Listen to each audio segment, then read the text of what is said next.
बघा, महाविकास आघाडीची बैठक झाली आणि महाविकास आघाडीमध्ये आपल्याला सामावून घेण्याचा प्रयत्न करण्यात होता, पण आता एखाद्या ठिकाणी महाराष्ट्र नवनिर्माण सेना बाजूला झाल्याचं दिसते आणि या पालघर नगर परिषदेच्या क्षेत्रात महाविकास आघाडीच्या जे कोण काही पोस्टर लागले तिथे राजसाहेबांच्या फोटो काय म्हणाल आपण यावर? परत सांगतो, त्यांनी साहेबांचे फोटो टाकताना आमच्याशी कुठल्याही प्रकारची चर्चा केली नाही. एक गोष्ट खरी आहे की आम्ही त्यांच्याबरोबर चर्चा सुरू केली होती, परंतु इथल्या काही राजकीय नेत्यांच्या आटपुटेपणामुळे आमची आघाडी होऊ शकली नाही. आज जरी महाराष्ट्र नवनिर्माण सेना निवडणूक लढत नसेल तरी आमचे 4 उमेदवार अपक्ष म्हणून मैदानात आहेत.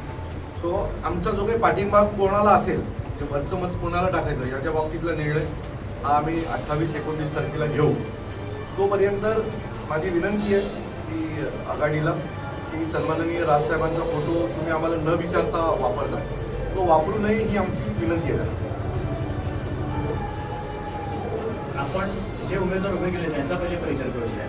मला असं वाटतं की आमचा प्रत्येक उमेदवार तुम्हाला ओळख करून देईल. शरद सगळ्यांची ओळख. माझं नाव निशांत शरद, मी प्रभाग क्रमांक 10 मधून उमेदवार आहे आणि आमचा हिमांशू आहे, हिमांशू राऊत 13 मधून त्याने पक्ष उमेदवारी करते. सुनील राऊत म्हणून आमचे 12 मधून उमेदवार आहे आणि निखिल गायकवाड आमच्या 4 मधून. असे 4 जण आमच्या आता उमेदवार आहेत. खरं तर आमच्याकडे सगळी टीम तयार होती, परंतु चिन्ह नसल्यामुळे अनेक आमच्या उमेदवारांचं मत होतं की आम्ही लढू तर सन्माननीय राजसाहेबांच्या इंजिनवरच लढू. त्यामुळे अनेक जण थांबली, परंतु शहराला एक नेतृत्व असावं म्हणून आमचे शहर अध्यक्ष असतील, सुनील असतील, आमची बाकीची सगळी टीम ही निवडणूक लढते. आणि मला खात्री आहे की मागील अनेक वर्षांपासून ही सगळी तरुण मंडळी पालघरमध्ये उत्तम काम करत आहे.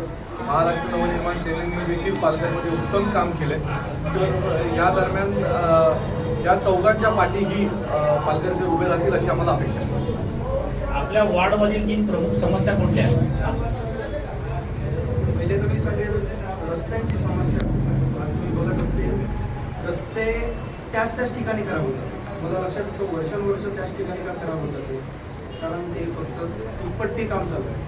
पैसे काढायला सगळ्यात सोपा भ्रष्टाचार म्हणजे हे डागडुजी. आपण समजू समजा रस्ता तुमचा खराब होत आहे एका ठिकाणी तर त्याला प्रॉपर ट्रीटमेंट दिली बेसपासून तर नक्कीच. आज मी एक सिव्हिल इंजिनियर आहे, मला या गोष्टी बऱ्यापैकी कळतात. तुम्ही त्याच ठिकाणी दुप्पट्टी करत काम करणार असताल ते फक्त तुमच्या खिशात पैसे टाकायला एवढं मी जाहीरपणे सांगतो. आणि त्याच्यात खूप मोठा भ्रष्टाचार चालू आहे. सर्व प्रभागामध्ये तसंच आहे का? हो, सर्व प्रभागात तसंच. रस्ते, पाणी, ड्रेनेज याच्याबद्दल काय तुमचं मत आहे? ड्रेनेज बद्दल बोलू तर आपल्या मी तुम्हाला एक गोष्ट सांगू का? बघा, पालघर अख्ख्या मुंबईला पाणी पुरवते आणि पालघरला पाणी नाही. हे दुर्भाग्य कोणाचं आहे? पालघरवाल्यांचं आहे. जबाबदार कोण आहेत? राजकीय नेते जे भ्रष्टाचार करून एजंट दलालीगिरी करून पालघर, मुंबई असेल, ठाणा असेल इथल्या शेतजमिनी मिळवून देतात. त्यावेळेला का नाही क्लॉज टाकत की जर आमच्या इथे तुमची धरणं होणार असतील तर त्यातलं 20% पाणी आमच्या पालघरकरांना मिळालं पाहिजे. त्याला जबाबदार आहेत वर्षोनवर्ष इथे असलेले राजकीय दलाल नेते आणि त्यांच्यामुळे इथे पाण्याचा प्रश्न. समुद्राच्या किनारी राहतो, अख्ख्या जगातल्या एका मोठ्या शहराला पाणी पुरवतो आणि तरी आम्हाला पाणी नाही आहे. हे दुर्भाग्य नाही आहे का?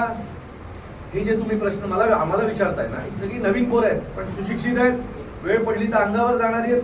ही प्रश्न ज्यावेळेला राजकीय नेते येतात ना त्यावेळेला विचारायचं की गटार पायवाटांच्या पुढे जाणार आहात का तुम्ही? का नाही? जर एवढी धरणं पालघरमध्ये आहेत आमच्या लोकांना का नाही पाणी?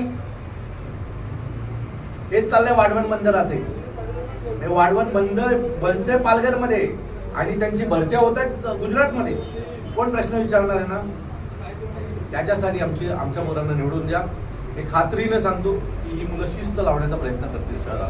आपल्या पालघरच्या जनतेसाठी आपला काय ध्येय आहे? पालघरकरांना माझी विनंती आहे की एक मराठी पक्ष निवडणूक लढत आहे ज्याने अनेक वेळेला तुमच्या हक्कासाठी पालघरमध्ये आवाज उठवलेला आहे आणि किती वर्ष त्याच लोकांना तुम्ही निवडून देणार आहात?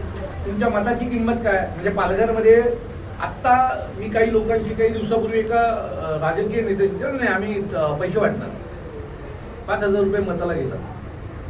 याचा अर्थ कॅल्क्युलेट करा 5 वर्षासाठी एका मतदाराला किती पैसे मिळतात? ते दिवसाला 50 पैसे 1 रुपया वगैरे त्यांच्या खात्यात येत असेल. आता हीच जर तुमचे राजकीय नेते जर तुमची किंमत ठरवत असतील तर जो सुशिक्षित पालघरकर आहे त्यांनी हा सगळ्याचा विचार करायला हवा. या तरुण पोरांच्या पाठी उभे राहा. तेच किती दिवस तुम्ही घासणार आहात? काहीतरी नवीन प्रयोग करणार आहे की नाही पालघर?